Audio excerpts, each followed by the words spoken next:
समस्यात्मक बालक।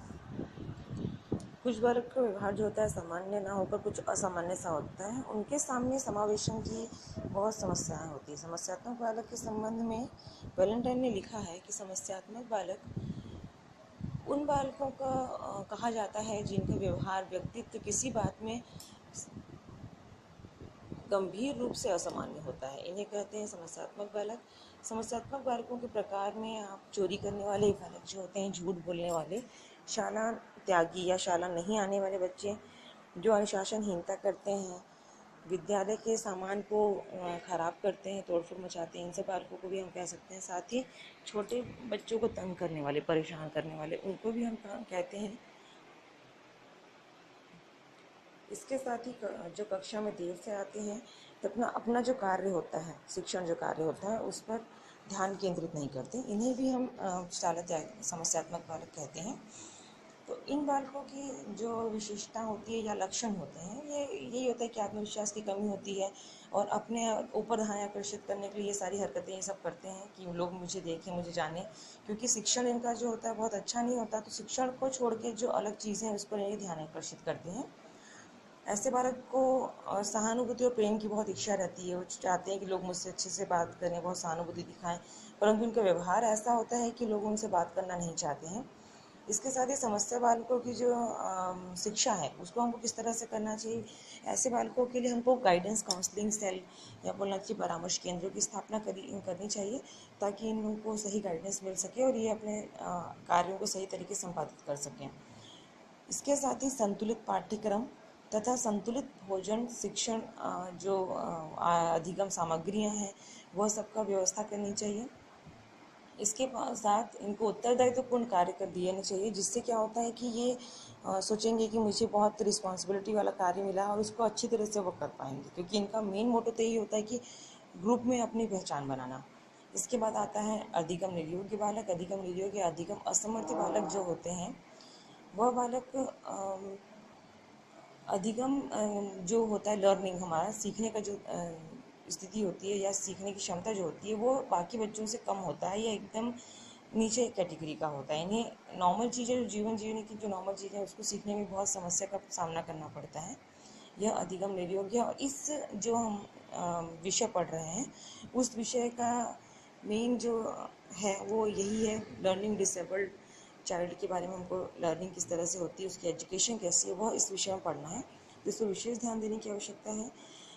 ये जो अधिगम निर्योग्य बालक होते हैं, इनके जो लक्षण होते हैं वो संवेगात्मक अस्थिरता होती है। ये मानसिक रूप से अस्थिर होते हैं या सामयिक रूप से अस्थिर होते हैं। संवेग हमारे होते हैं हंसना, रोना, खाना, हंसना, रोना, चिल्लाना, चीखना, बात, ये सब चीज़ें जो होती हैं इनकी में अस्थिर होती, कब क्या रिएक्ट करना है वो इनको पता नहीं होता है। साथ ही इसकी स्मृति और चिंतन का अभाव होता है। इनकी सोचने समझने की जो क्षमता होती है वो बहुत कम होती है। शरीर के अंग जो होते हैं, हाथ पैर सुचारू रूप से जो कार्य करना है, क्योंकि इनके में मानसिक अस्थिरता है, संतुलन की कमी है, तो जो रेगुलर वर्क जो किया जाता है वो चीज़ भी नहीं हो पाएगी, ये हमको समझ में आता है। फिर नेक्स्ट है इनको एजुकेशन कैसे हमको देनी चाहिए। इनके लिए जो है पाठ्यक्रमों का जो निर्माण किया जाए वो जीवन जीने के आसान तरीके, ये इनका पाठ्यक्रम होना चाहिए। क्योंकि दैनिक जो जीवन के कार्य हैं, अपना अपना खाना खाना, कपड़े पहनना, नहाना धोना, ये सब चीज़ें भी इनके लिए दुष्कर हो जाती हैं। तो इनके लिए ऐसा हमको अरेंजमेंट करनी चाहिए कि इनको जो समस्याएं हैं बाकी वो दूर हो, जीवन जीने में इनको आसानी हो। और साथ ही इनके लिए रंग बिरंगे ऑब्जेक्ट्स का इस्तेमाल करना चाहिए, ताकि ये जो इनका ध्यान आकर्षित करे। नेक्स्ट हमारा अपराधी बालक। वे बालक जो अपराध करते हैं, छोटे छोटे अपराध करते हैं, उन्हें अपराधी बालक कहा जाता है। बाल अपराध की परिभाषा किसी भी कानून में अलग अलग है, एक समान नहीं है। बाल अपराध किसे कहा जाता है या बाल अपराधी कौन होता है। वही कृत्य अगर कोई यंग या बालिग व्यक्ति करता है तो वह अपराध की श्रेणी में आता है। अगर नाबालिग उसे करता है तो ये समझा जाता है कि वह बालक अभी सोचने समझने की उसकी क्षमता कम है, इसलिए उसने ऐसा सब कार्य किया है, तो वह बाल अपराध की श्रेणी में आ जाता है। परंतु यह अपराधी भविष्य में अपराधी प्रवृत्ति के हो सकते हैं। तो ऐसे बालकों को हम स्कूल लेवल से ही अगर सुधारने की कोशिश करें तो बहुत अच्छा होगा। तो बाल अपराध के कौन कौन से प्रकार होते हैं, सबसे पहला होता है चोरी करना, लड़ना झगड़ना, झूठ बोलना, चुनौती देना या बोलना चाहिए धमकी देना, भागना, भाग जाना मतलब कुछ गलतियां करके भाग जाना, जैसा चोर भागता है इस तरह से। यौन अपराधी हो सकते हैं ये, धोखाधड़ी वगैरह के केसेस ये कर सकते हैं, ये सब हो सकते हैं। इनकी ये कारण क्या होते हैं, बाल अपराध के क्या क्या कारण हो सकते हैं वो भी हमको ध्यान देने की आवश्यकता है। वंश बाल अपराध के कारणों में अगर हम देखें तो क्या कारण हो सकते हैं। पहला है वंशानुक्रम या वंशानुक्रम से आप समझ में आ रहा है आपको कि वंश अगर फैमिली में कोई मेंबर इस टाइप का है तो हो सकता है कि उस चीज़ को देखते हुए बच्चों में ये आदत पड़ जाए, ये एक कारण हो सकता है। फिर है शारीरिक कारण हो सकते हैं। शारीरिक अगर शारीरिक रूप से अक्षम है या कुछ डिसेबिलिटी उसकी में है तो हो सकता है कि उस वजह से उसकी हीन भावना को दूर करने के लिए गलत कार्य करता हो।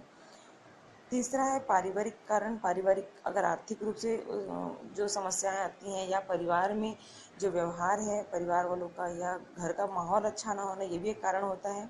मनोवैज्ञानिक कारण होता है कि कई बार ऐसा होता है कि बच्चे मानसिक रूप से डिसाइड नहीं कर पाते कि हमें क्या करना चाहिए और क्या नहीं करना चाहिए, उस समय भी ऐसी गलतियां वो कर बैठते हैं या अपराध कर बैठते हैं, ये भी एक कारण होता है। बाल अपराध का जो उपचार है या ट्रीटमेंट किस तरह से होना चाहिए। ट्रीटमेंट जहाँ से समस्या का जो कारण है उसे हमको दूर करना होता है, पारिवारिक कारण है उसे दूर करना होता है, जो विद्यालयीन जो समस्याएं आ रही हैं उनको उसको दूर करना है, साथ ही मनोवैज्ञानिक रूप से उसका उपचार करना है ताकि यह जो समस्या है इसके में यह जो कमी है इसे हमको दूर कर सकें। बाल अपराधी जन्म से नहीं होते, यह सिचुएशन या जो स्थितियां निर्मित होती हैं उसकी वजह से होते हैं। तो हमें उन स्थितियों को कंट्रोल करने की आवश्यकता है जिसकी वजह से बाल अपराधियों का जन्म होता है। तो हम इनके साथ सहानुभूतिपूर्वक व्यवहार करें तो भी ये बहुत हद तक सुलझ सकते हैं।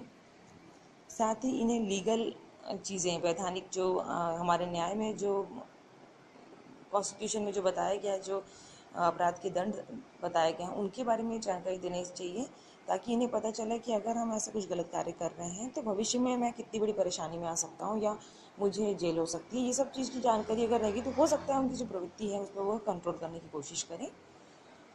लास्ट में कंक्लूज़न की विशिष्ट बालकों के बारे में हम अध्ययन करके यह पता लगा हम जान चुके हैं अभी तक जितना अध्ययन हमने किया उसमें कि विशिष्टता होती है उनके में कुछ, वह सामान्य बालकों से अलग होते हैं इसलिए वह विशिष्ट बालक की श्रेणी में आते हैं।